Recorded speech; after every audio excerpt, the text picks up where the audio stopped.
Hello दोस्तों, आज हम सभी इंडिया के अंदर फिज़िकल एजुकेशन की किस तरह से ग्रोथ हुई, डेवलपमेंट हुआ, इसके बारे में जानेंगे। तो इसको समझने के लिए 8 पार्ट्स में इसको डिवाइड किया गया है।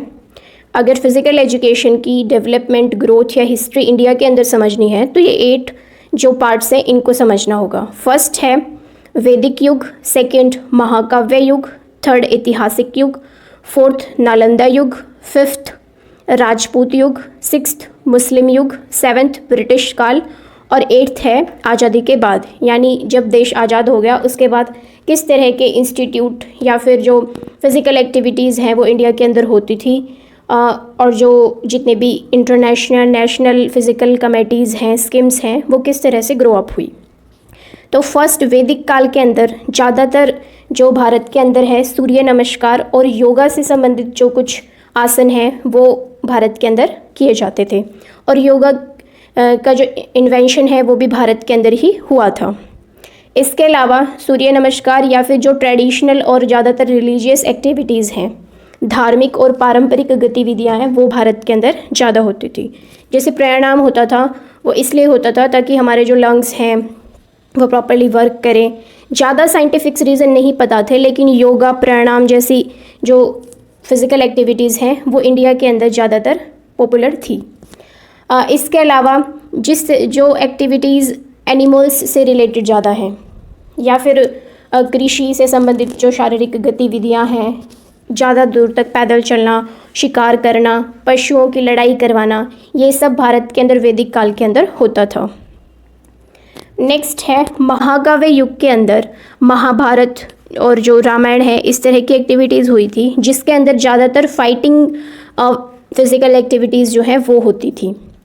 जैसे जानवरों की लड़ाई होती थी और पुरुषों की लड़ाई, या फिर जो वाटर स्पोर्ट्स हैं वो भी इस टाइम पर डेवलप हुए, रथ दौड़, और इसके अलावा एनिमल्स में जो हाथी हैं, सांड है, इनको आपस में लड़वाया जाता था, गदा युद्ध होता था, इसके अलावा भाला फेंक, इस तरह की एक्टिविटीज़ महाकाव्य युग के अंदर ज़्यादातर होती थी।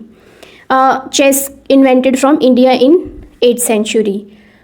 शतरंज की जो स्थापना है वो भारत के अंदर हुई थी और इसको पहले शतरंज के नाम से जाना जाता था। तो शतरंज भी इस टाइम पर ज़्यादातर खेला जाता था और फिर आगे आने वाले टाइम पर इसका नाम यूरोपियंस ने चेंज कर दिया था।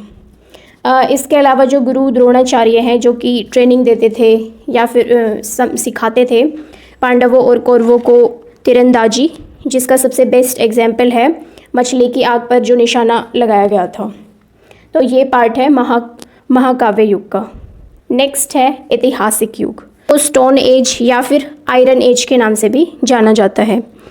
इसमें जो भारत है वो छोटे छोटे 16 महाजनपदों के अंदर बटा हुआ था, जिसमें सबसे शक्तिशाली जो है वो मगध था। तो इसके अंदर ज़्यादातर इसको आयरन के नाम से इसलिए जाना जाता है क्योंकि ज़्यादातर जितने भी प्राकृतिक खनिज हैं, जैसे कांस्य है या लोहा है, इन सभी की जानकारी ऐतिहासिक युग के अंदर भारत को हुई थी। और इसके अंदर इसके अलावा बौद्ध और जो जैन धर्म है, इन्होंने अहिंसा और शांति पर ज़्यादा फोकस किया था भारत के अंदर। नेक्स्ट है नालंदा एज। इसके अंदर जो भी एनिमल्स हैं, जैसे भैंस है, हाथी है, तीतर, इन सब की लड़ाई ज़्यादा फेमस होती थी। और इसके आसपास ही गुप्ता पीरियड भी होता था जो कि 300 AD से लेके 550 AD तक था, जिसको गोल्डन एज के नाम से भी जानते थे, जिसमें जो समुद्रगुप्त है उसने पूरे भारत पर मौर्य के बाद विजय प्राप्त की थी और इस काल में भारत को साहित्य की दृष्टि से ज़्यादा डेवलप किया था। इसके अलावा जो नालंदा एज है, इसमें नालंदा यूनिवर्सिटी जो है वो मेन कंसेप्ट है, जिसने कि 6000 से भी ज़्यादा स्टूडेंट को फिज़िकल एजुकेशन या फिर जनरल एजुकेशन की नॉलेज दी, और ये एक अच्छा डेवलपमेंट हुआ था। नेक्स्ट है राजपूत पीरियड। 300 से लेके 1200 AD तक का ये टाइम था, जिसके अंदर तक्षशिला और नालंदा जैसे जो यूनिवर्सिटीज़ हैं उनका डेवलपमेंट हुआ था, और राजपूत पीरियड को डार्क एज ऑफ इंडिया के नाम से भी जाना जाता है। तो इस टाइम पर ज़्यादातर जो राजपूत हैं वो लड़ाकू स्वभाव के थे, जो कि युद्ध से रिलेटेड ज़्यादा एक्टिविटीज़ करते थे और अपने जो बच्चे हैं उनको भी ज़्यादातर इसी तरह की फ़िज़िकल एक्टिविटीज़ करवाते थे, जैसे एक बारी में ही तलवार से पशु का सिर अलग करना या फिर भाला प्रशिक्षण, तीरंदाजी, कुश्ती, गदा युद्ध, इस तरह की एक्टिविटीज़ ज़्यादा करवाते थे। और इसके अलावा अपने रिक्रिएशन के लिए, इंजॉय के लिए डांसिंग, सिंगिंग या फिर फेस्टिवल्स में जो हाथी की सवारी है वो ज़्यादातर इस पीरियड के अंदर होती थी। नेक्स्ट है मुस्लिम पीरियड। मुस्लिम काल के अंदर जो कि 1200 से लेके 1750 AD तक का टाइम था, इसमें मुस्लिम और हिंदू जो है उनके बीच में काफ़ी गैप था। और अगर बात करें फ़िज़िकल एक्टिविटीज़ की तो इस टाइम पर भारत के अंदर कुश्ती, पोलो, स्विमिंग, बॉक्सिंग, ईरानी boxing, kabaddi, gilli danda, water sports, ये सब स्टार्ट हो गए थे। और अब भारत जो है वो शारीरिक क्रियाओं पर, खेल कूद पर जो है पहले से कहीं बेहतर हो गया था। यहाँ पर जो बाबर जो है वो एक अच्छे तैराकी थे और भारत में और इसके आसपास के क्षेत्र में बॉक्सिंग और कुश्ती ज़्यादा खेली जाने लगी थी। नेक्स्ट है ब्रिटिश पीरियड, यानी 750 से लेके 1947 के बीच का जो काल है।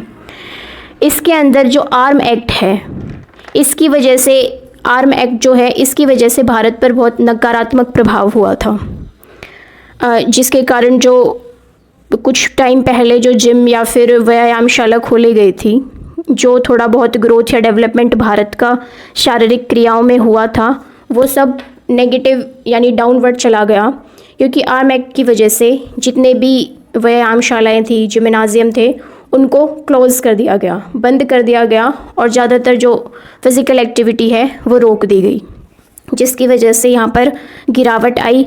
फिर कुछ टाइम के बाद 1882 के अंदर भारतीय शिक्षा आयोग जो है, education commission, Indian education commission जो है, उसने फ़िज़िकल एजुकेशन को मान्यता प्राप्त की, यानी ऑफिशियली अब फ़िज़िकल एजुकेशन भी जो है वो एजुकेशन के अंदर इंक्लूड किया गया।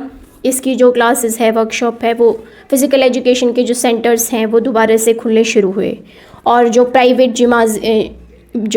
जिम्स हैं या फिर ग्राउंड्स हैं, अखाड़े हैं, उन सभी की स्थापना हुई 1882 के बाद। इसके अलावा इस काल में kho kho, kabaddi, yoga, fighting sports, combat sports, another physical activities, यानी दोबारा से जो खेल है, शारीरिक क्रियाएं हैं, वो भारत के अंदर शुरू हो गई। नेक्स्ट है 1888 के अंदर डूरंड कप की स्थापना हुई।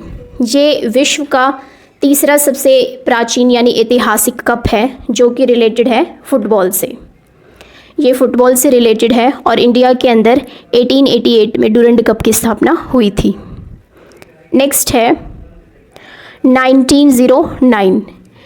इसमें जो फर्स्ट स्कोट ड्रॉप है बेंगलोर के अंदर, ये TH बाकर ने बेंगलोर के अंदर ये पहला स्काउट जो है वो ओपन किया था भारत में।